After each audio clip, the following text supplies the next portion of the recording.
আরে আরে ঘুম থেকে ওঠো মালিক। হায় হায়, দেখো বাইরে কত সুন্দর রোমান্টিক আর সুন্দর ওয়েদার মালিক।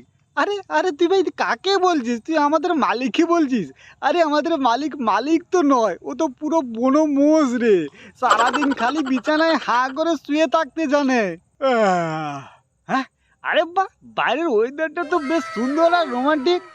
তো কি হয়েছে, এই সুন্দর রোমান্টিক ওয়েদার নিয়ে তুমি করবেইটাই কি? আরে ভাই, উনি বাল ঝিলবে, সারাদিন শুধু বিছানায় শুয়ে শুয়ে পন মেরে ঘুমাবে আর হেলাবে। হ্যাঁ, এই চুপ কর শালা, শালা পাগল। আজকে ঘুমালে হবে না, আজকে আমার অনেক কাজ আছে রে। বাবা গো, আজকে কোন দিকে সূর্য উঠছে বলতো? শালা মালিক আছে, কাজকর্মের কথা বলছে। এই শালারা, তুই সকাল সকাল আমার মুডটা খারাপ করিস না তো, আর ফালতু বকিস না। তোরা চুপ কর, আমাকে এখন ওয়েদারটা মজা নিতে দে। হ্যাঁ হ্যাঁ হ্যাঁ মালিক, তুমি শুধু ওয়েদারটা মজা নাও, অন্য কোনো কিছুর মজা নেওয়া তো অকাতই নেই।